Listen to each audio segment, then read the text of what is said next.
धनु राशि के जातक हमेशा सत्य की खोज में रहते हैं। धनु राशि के जातकों, आपका सिंबल प्रतीक धनुष पर बाण चढ़ाए हुए, जिसका आधा शरीर मनुष्य का है, जो निरंतर अपने लक्ष्य की तरफ, अपने टारगेट की तरफ देखते हैं। ज्ञान और गति इस राशि के जीवन के प्रति जो है ये व्यापक दृष्टिकोण है। ये निडर, साहसी, महत्वाकांक्षी, आक्रामक होते हैं। ऐसे होते हैं धनु राशि के जातक। राधे राधे, मैं हूं नीलू चौधरी। मेरे चैनल ग्रहों की माया में आपका स्वागत है। देखिए, एस्ट्रोलॉजी का मतलब डराना नहीं होता कि वो आपको डरा रही है। उसका मतलब होता है कि वो फ्यूचर के प्रति आपको एक रुझान दे रही है कि क्या आपके लिए रिजल्ट नेगेटिव रहेंगे या पॉजिटिव। यदि आपको रिजल्ट नेगेटिव दिख रहे हैं या उस ग्रह से रिलेटेड आपको परिणाम सही नहीं दिख रहे, तो आप उसकी प्रिकॉशन ले लीजिए, उससे संबंधित रेमेडीज कर लीजिए। और अगर प्लेनेट आपके सपोर्टेड है तो नो प्रॉब्लम। तो चलिए जानते हैं कैसा रहेगा आपका फरवरी का महीना।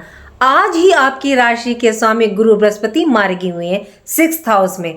ये आपके लिए एक अच्छी स्थिति है। दूसरी खुशखबरी ये कि मार्च के महीने में शनि अपना राशि परिवर्तन करेंगे। आपके भाग्य भाव पर इनकी 7वीं दृष्टि पड़ रही है। ये परिवर्तन आपके लिए बहुत ही बेस्ट रहेगा।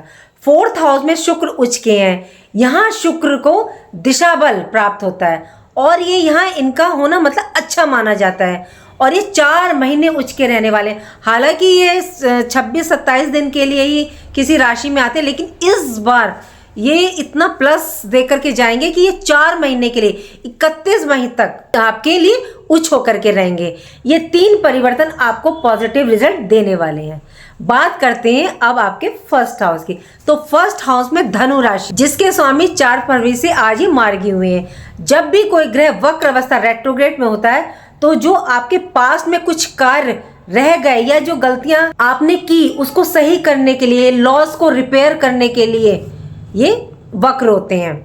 लगन का स्वामी जब मार्गी होता है, वो भी देवताओं के गुरु बृहस्पति, धन, संतान, बुद्धि, विद्या, अध्यात्म, ज्ञान, आध्यात्मिक, विवाह। तो क्या देखने को मिलेगा कि बृहस्पति गुरु के मार्गी होने पर 6th हाउस में अच्छे नहीं माने जाते, क्योंकि ये भाव रोग, ऋण, शत्रु का होता है। लेकिन गुरु बृहस्पति का होना मतलब पुराने रोग, ऋण, शत्रु से आपको छुटकारा देखने को मिलेगा। और मंगल की पूर्ण 7वीं दृष्टि आपके 1st हाउस पर, वो भी वक्र, आपके 7th हाउस में 21 जनवरी से 25 फरवरी तक ये वक्र रहेंगे। तो क्या देखने को मिलेगा? मंगल क्या है? बॉडी में ब्लड का प्रवाह, उत्साह, शक्ति, एनर्जी, क्रोध, उत्तेजना और ग्रहों के सेनापति। तो इससे क्या होगा? आप में इस टाइम पीरियड में मतलब काम करने में मतलब बहुत उत्सुकता, एनर्जी, जोश आएगा इस दौरान मतलब आप बहुत सी चीजों का नेतृत्व करोगे, परिवार और कार्यक्षेत्र 2 जगह। लेकिन थोड़ा सा क्रोध की अधिकता भी देखी जाएगी। इस पोर्शन को थोड़ा सा संभाल कर चलिएगा। जब कोई ग्रह वक्र होता है तो उसमें मतलब चेष्टा बल प्राप्त होता है। इससे आपके अंदर मतलब काम करने की इच्छा होगी। आप एफर्ट्स, प्रयास काफी करेंगे। ये आपको देखना है कि आप सही जगह लगाते हैं या गलत जगह इस एनर्जी को। अच्छी बात यह है कि ये नीच राशि में वक्र नहीं है, ये मिथुन राशि में वक्र हुए हैं। 1st हाउस पर दृष्टि, तो 1st हाउस क्या? हमारा स्वयं, हमारी पर्सनैलिटी। तो मतलब हम उत्साह में आकर कोई ऐसा निर्णय, डिसीजन ना लें जिसके लिए कि हमें खेद हो, हमें पछताना पड़े आगे जा करके। यदि ग्रह वक्र के शासन नीच राशि में हो तो परेशानी होती है। मंगल सिर्फ वक्री है, नीच राशि में नहीं है वक्र। तो मंगल ब्लड में तेजी आने से आपको इस दौरान मतलब बीपी की प्रॉब्लम हो सकती है, सिर दर्द जैसी प्रॉब्लम हो सकती है। तो ध्यान रख कर के चलिएगा। ध्यान जो रखना है वो ज़्यादा ध्यान कहाँ रखना है आपको? जल्दबाजी में आप कोई निर्णय ना लें, सोच समझ करके डिसीजन को लें। बात करें 2nd हाउस की, दूसरे घर में मकर राशि, जिसके स्वामी शनि है। ये आपके 3rd हाउस मतलब कुंभ राशि में विराजमान है और ये यहाँ से आपके 4th हाउस में प्रवेश कर जाएंगे 29 मार्च 2025 को। बुध 11 तारीख, सूर्य फरवरी तक। तो यहाँ केतु की 5th दृष्टि, मंगल की 8th दृष्टि और गुरु बृहस्पति की 9th। गुरु बृहस्पति की ये 9वीं दृष्टि जो होती है वो अमृत के समान, गंगा जल के समान दृष्टि मानी जाती है। दूसरा भाव 2nd हाउस के स्वामी 3rd हाउस में और तीसरा घर क्या होता है? पराक्रम, पुरुषार्थ का। लेकिन शनि क्या है? शनि शनि धीरे धीरे रिजल्ट देते हैं। तो इनकी दृष्टि आपके 9th हाउस भाग्य भाव पर, तो भाग्य में देरी, शनि डिले के कारक है। तो आपको ये देखने को मिल रहा था इस टाइम पीरियड में आपके काम मतलब काफी धीरे स्लो चल रहे थे, तेजी देखने को नहीं मिल रही थी। शनि जब 29 मार्च 2025 से प्रस्थान कर जाएंगे, लेकिन रिजल्ट इनके क्या है 40-45 दिन पहले मतलब 1.5 महीने पहले से दिखने शुरू हो जाते हैं। मतलब शनि इस दौरान थोड़े से कमजोर हो जाते हैं जब ये अगले घर में प्रवेश कर रहे होते हैं। देखिए, सब ग्रहों के रिजल्ट नहीं मिलते 1-1.5 महीने पहले से। जो हमारे 4 बड़े ग्रह प्लैनेट्स हैं, जब वो ट्रांजिट करते हैं तो उनके रिजल्ट हमें 40-42 दिन पहले से दिखने शुरू हो जाते हैं। वो है राहु, शनि, केतु, गुरु, बृहस्पति।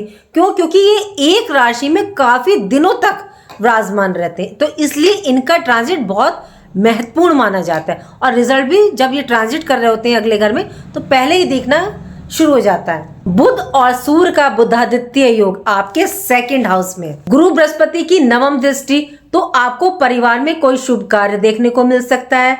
2nd हाउस कुल, कुटुंब, परिवार, वाणी, मतलब आपके खाने के शौक, आपकी जो सेविंग होती है, जो आप धन का संचय करते हैं। देखिए, जो 10th हाउस होता है वो होता है जो हम कार्य कर रहे होते हैं, जो हमारी जॉब होती है उससे रिलेटेड, मतलब जो धन हमें मिलेगा और हमें कितना लाभ प्राप्त होगा उससे, तो वो हमें देखने को मिलता है 11th हाउस से। और हम अपनी लाइफ में कितना संचय कर पाएंगे, अपनी लाइफ के लिए फ्यूचर कितना सेविंग जोड़ पाएंगे, वो देखा जाता है 2nd हाउस से।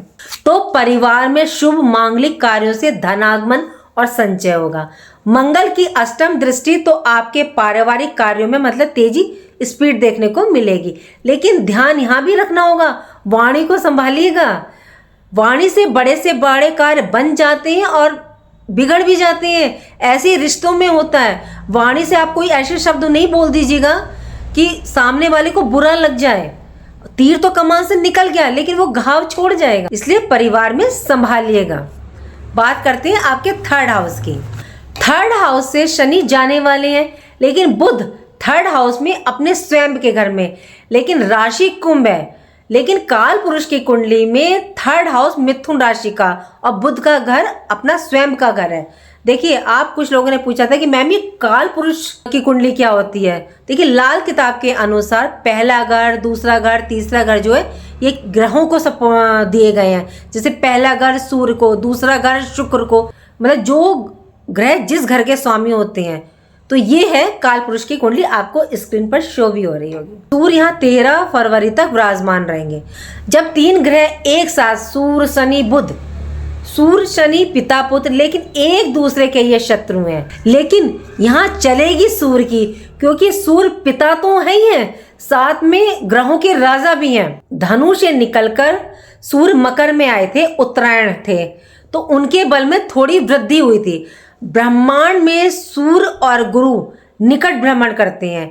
जब राशि परिवर्तन करते हैं तो इनकी दूरी सूर्य से मतलब बढ़ती जाती है। जैसे जैसे ये दोनों ग्रह की दूरी बढ़ेगी तो सूर्य की जो शक्ति है, जो एनर्जी है, उसमें बढ़ोतरी होती जाएगी। जैसे ही ये कुंभ में प्रवेश करेंगे तो शनि से ज्यादा पावरफुल रहेंगे। तो सूर्य बुध का बुधादित्य योग भी बन रहा है। बुध की वजह से आपकी कम्युनिकेशन स्किल बहुत अच्छी हो जाएगी। यश, मान, प्रतिष्ठा में मतलब आपको वृद्धि देखने को मिलेगी। इन तीनों ग्रहों की पूर्ण दृष्टि भाग्य भाव पर, 9th हाउस में सिंह राशि है और सूर्य की दृष्टि अपने घर पर, अपनी स्वयं की राशि को ये देखेंगे। ये बहुत सुंदर स्थिति बन रही है। तो इस टाइम आपका कोई मतलब ऐसा काम जो काफी टाइम से रुका हुआ था, अड़चन देखने को मिल रही थी, तो अब बनेगा। एक तो शनि की दृष्टि भाग्य भाव पर यहां से हट जाएगी। ग्रहों के राजा सूर्य और ग्रहों के राजकुमार बुध के योग से आपके कम्युनिकेशन से रिलेटेड काम मतलब बनेंगे। कोई ऑनलाइन डिजिटल वर्क करना चाह रहे थे, कोई अड़चन आ रही थी तो दूर होगी। शनि सूर्य के साथ होने से पिता पुत्र में कोई अनबन थी तो शनि के जाने से वह दूर होगी। देखिए, 3, 6, 8 हमारे परिवर्तन का घर है, तो 3rd हाउस परिवर्तन का, तो आपकी लाइफ में कोई परिवर्तन मतलब आपको इस दौरान देखने को मिलेगा। बात करते हैं आपके 4th हाउस की, तो यहाँ शुक्र और राहु विराजमान है और शुक्र उच्च के हैं, ये 31 मई तक यहाँ उच्च के रहेंगे। राहु विस्तारक के कारक, जिसके साथ रहेंगे, जिसके साथ होते हैं उसके प्रभाव में ये बढ़ोतरी कर देंगे। उच्च के शुक्र क्या, धन, वैभव, ऐश्वर्य, सुंदरता, डिजायर का, तो राहु इन सब में बढ़ोतरी कर देंगे, हमारी इच्छाओं की बढ़ोतरी। और 4th हाउस में तो भूमि, भवन, वाहन में बढ़ोतरी। जो बुटीक से है रिलेटेड काम कर रहे हैं, फिल्म इंडस्ट्री, पार्लर, सौंदर्य प्रसाधन, modelling, media, export, import, IT sector, online के लिए ये समय अच्छा रहेगा, बेस्ट रहने वाला है। राहु छल कपट से कार्य करवाते हैं, तो सोच समझकर ये कई रास्ते दिखाते हैं, जिनमें से ये गलत रास्ता आपको ज्यादा दिखाएंगे। तो ये आपको तय करना है कि कौन सा रास्ता चुने, क्योंकि 14 मई के बाद ये राशि परिवर्तन कर लेंगे। इस भाव से संबंधित रिजल्ट का हर्जाना आपको भरना पड़ेगा, जो राहु करवा जाएंगे आपसे।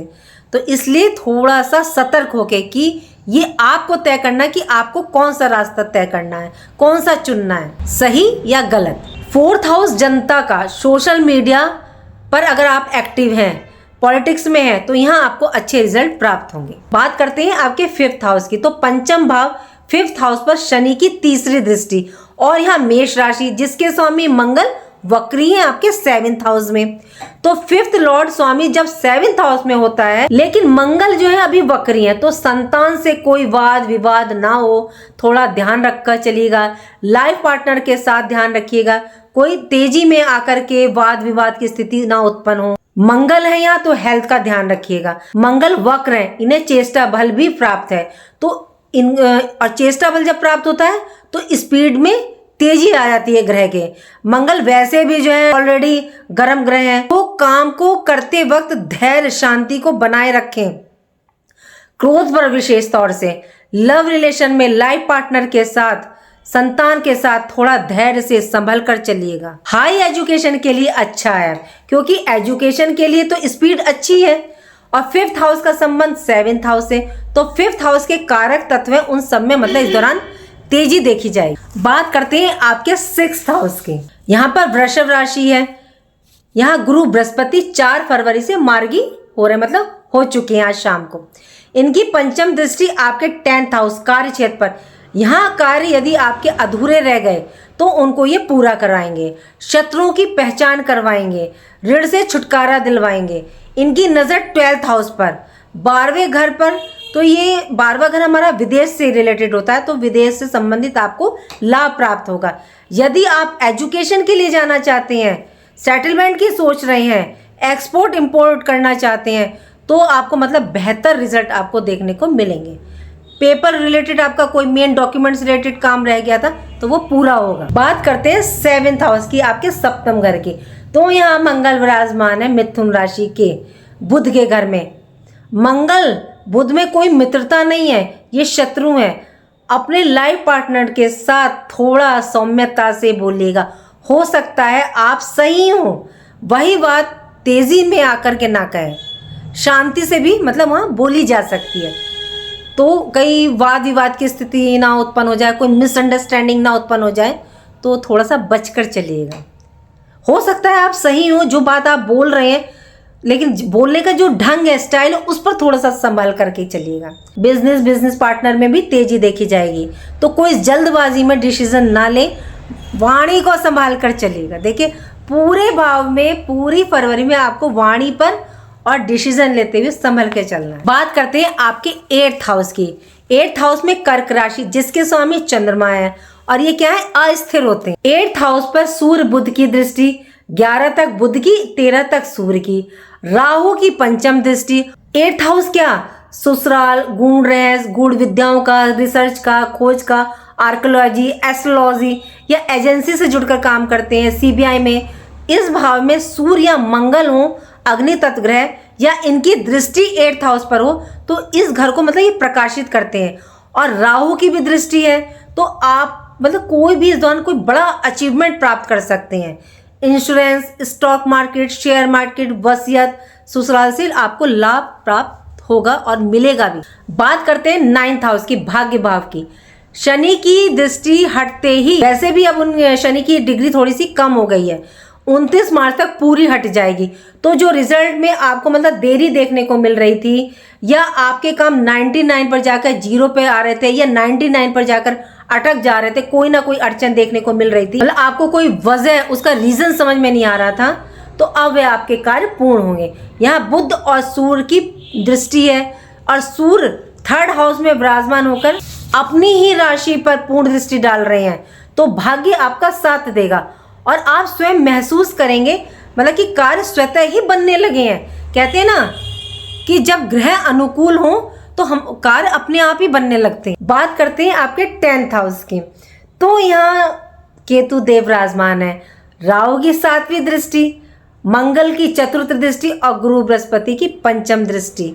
दृष्टियों का देखिए बहुत महत्व होता है जहाँ जहाँ ये पड़ रही होती हैं, और अगर मेन ग्रहों पे पड़ रही हो तो और भी ज्यादा इनका रिजल्ट देखने को मिलता है। कर्म स्थान, पिता का भाव, गवर्नमेंट रिलेटेड, और यहाँ पर केतु देव, केतु डिटैचमेंट के कारक माने जाते हैं। मेडिटेशन, आध्यात्मिक खोज, साधु, संन्यास, मतलब इनको मटेरियलिस्टिक चीजें नहीं चाहिए, और ये जब देने पर आते हैं ना तो आपको मतलब अचानक से आपके जीवन में बदलाव लाते हैं, परिवर्तन लाते हैं। और कर्म भाव पर राहु, गुरु बृहस्पति, मंगल, शुक्र की पूर्ण संजीवनी दृष्टि, तो कैरियर में, वर्क प्लेस पर कोई जबरदस्त परिवर्तन आपको मतलब देखने को मिलेगा। पिता से संबंध अच्छे होंगे, गवर्नमेंट रिलेटेड आपके काम बनेंगे। अगर आप किसी कंपटीशन की तैयारी कर रहे हैं तो फोकस को बढ़ा दीजिए, आपको रिजल्ट डेफिनेटली देखने को मिलेगा। बात करते हैं 11th हाउस, आपके लाभ भाव की, तुला राशि, जिसके स्वामी शुक्र एक बेहतरीन स्थिति में विराजमान है। जब जब लाभ भाव का स्वामी सुख भाव में, तो सोचिए कितनी बेहतरीन और सुंदर स्थिति है, जबरदस्त। अचानक से लाभ, देखिए इच्छा पूर्ति सिर्फ धन रिलेटेड नहीं होती, आपकी जो भी इच्छा है, जो भी विशेष कामना आप काफी दिन से कर रहे थे, चाहे वो आप अध्यात्म के तौर पे कर रहे हो, या सुख के लिए कर रहे हो, वैभव ऐश्वर्य के लिए कर रहे हो, धन से रिलेटेड कर रहे हो, तो डेफिनेटली वो इच्छा आपकी पूरी होगी। आपके कार्य भी डेफिनेटली इस दौरान बनेंगे। बात करते हैं 12th हाउस की, तो वृश्चिक राशि, जिसके स्वामी मंगल आपके 7th हाउस में बैठे हैं, तो पार्टनर के साथ आप विदेश जा सकते हैं, विदेश रिलेटेड गतिविधियां हो सकती हैं इस दौरान। जब हम विदेश कहते हैं ना, तो ये सिर्फ आउट ऑफ इंडिया ही नहीं होता। जो पहले ऋषि मुनि भविष्यवाणी देते थे, उनका संबंध होता था कि दूसरे स्टेट में जाना, मतलब जहाँ की जलवायु चेंज हो जाए, जहाँ की संस्कृति चेंज हो जाए, तो वो भी विदेश माना जाता है। अगर आप अपने ही देश में एक स्टेट से दूसरे स्टेट में जा रहे हैं, तो वो भी ज्योतिषी दृष्टि से विदेश ही होता है, क्योंकि पहले विदेश नहीं होते थे। ज्योतिषी विज्ञान तो बहुत पुराना है, तो तब विदेश नहीं होता था। आजकल तो है कि आप आउट ऑफ इंडिया जा सकते हैं, नो प्रॉब्लम। इस दौरान 7th हाउस बिजनेस, तो आप मतलब कोई इन्वेस्ट कर सकते हैं, जिसके रिजल्ट मतलब आपको लॉन्ग टर्म में देखने को मिलेंगे। ये भाव व्यय का भी होता है, व्यय तो देखने को मिलेगा, लेकिन उसका रिजल्ट आपको फ्यूचर में देखने को मिलेगा। और वो जो व्यय आप करेंगे, वो आप अपने भविष्य के लिए करेंगे, फ्यूचर के लिए करेंगे। एक बात का ध्यान रखिएगा, पार्टनर के स्वास्थ्य का ध्यान आपको रख के चलना होगा। 12th हाउस का स्वामी 7th हाउस में, और वो भी शनि की 10वीं दृष्टि, राहु की 9th दृष्टि, गुरु बृहस्पति की 7th दृष्टि। तो जो काम आपके बनेंगे, मतलब वो अचानक बनेंगे, अच्छे कार्य ही बनेंगे, मतलब बुरे नहीं बनेंगे, गलत नहीं बनेंगे, अच्छे कार्य ही देखे जाएंगे। देखिए जो 12th हाउस होता है ना, अगर आपका कार्य विदेश रिलेटेड है तो उसमें अच्छे रिजल्ट देता है। देखिए उपाय तो आपको करके चलने पड़ेंगे, और डेफिनेटली करने पड़ेंगे, क्योंकि मंगल आपके 7th हाउस में वक्र हैं। तो हनुमान चालीसा पढ़िए, बजरंग बाण का पाठ कीजिए, आप मंदिर में जाके करें, घर पे करें, वो कोई बात नहीं है। आप सुंदरकांड का पाठ करिए, लेकिन सुंदरकांड का किसी ने मुझसे समय पूछा था, तो वो संध्या में 4 से 6 बेहतरीन माना जाता है। हनुमान जी के चरणों का सिंदूर, चाहे दाहिने पैर या बाएं पैर का, अपने मस्तक पर लगाएं, फिर देखिए क्यों नहीं आपको रिजल्ट मिलेगा, 100% मिलेगा। और वैसे भी ये वर्ष मंगल का, यदि आप स्वस्थ हैं तो ब्लड डोनेट कीजिए, रक्तदान कीजिए, बहुत अच्छा बेहतरीन रिजल्ट आपको देखने को मिलेगा। देखिए बृहस्पति 6th हाउस में है, तो या तो आप एक लोटा जल में हल्दी, चने की दाल डाल करके आप केले के वृक्ष पर चढ़ाइए। अगर आपके घर पे लग रहा है ठीक है, मंदिर पे लग रहा है तो मंदिर में जाके चढ़ा लीजिए, कोई दिक्कत नहीं। और ओम ग्राम ग्रीम ग्रौम से गुरुवे नमे का जाप करते हुए बृहस्पतिवार के दिन। राहु के लिए ओम रांग राहवे नमे मंत्र का जाप कीजिए, और जब भी आप पढ़ रहे हो, चाहे 11 पढ़े, 21 पढ़े, पश्चिम दिशा को मुंह करके पढ़िएगा। थोड़ा सा गुड़ रख लीजिएगा और जल रख लीजिएगा। जब आप मंत्र पूरा हो जाए तो गुड़ आप बाहर किसी भी कुत्ते को दे सकती हैं और जल आप पौधे में अर्पित कर सकते हैं। सफाई कर्मचारी दिख जाए तो बीच बीच में सफाई कर्मचारी को थोड़े थोड़ा उसकी मदद करते रहें, धन देते रहें। कोई ज़रूरी नहीं कि धन ही दें, कुछ भी उसको ज़रूरतमंद चीज़, ज़रूरी चीज़ दे सकते हैं आप। केतु के लिए तो मैं हमेशा बताती हूँ कि अगर आपका जन्म दिवस आ रहा है तो ठीक है, नहीं तो आप क्या करें, एक काले सफ़ेद रंग का कंबल वर्ष में एक बार आप किसी ज़रूरतमंद को दान कर दें। बहुत अच्छा रिजल्ट है केतु का। और वैसे भी मैं कहती हूँ शिव है तो हमारी हर समस्या का समाधान। तो शिव पर 1 लोटे जल में आप चने की दाल डालिए, काले तिल डालिए, सफ़ेद तिल डालिए, दूध डालिए, शहद डालिए और जाके शिवलिंग पे अर्पित कीजिए। देखिए कितना उत्तम रिजल्ट आएगा। लेकिन हाँ, हल्दी नहीं डालेंगे आप, शिव पर हल्दी नहीं चढ़ाई जाती। तो फिर देखिए क्यों नहीं रिजल्ट मिलेगा आपको, बेहतरीन रिजल्ट मिलेगा। फरवरी का महीना आपके लिए बहुत उत्तम रिजल्ट लेकर के आएगा। उम्मीद करती हूँ जो जानकारी मैंने आपको दी वो आपको अच्छी लगी होगी, और अच्छी लगी है तो चैनल को लाइक कीजिए, कमेंट बॉक्स में हर हर महादेव लिखिए और मेरे चैनल ग्रहों की माया को सब्सक्राइब कीजिए। राधे राधे, जय माँ बाबा।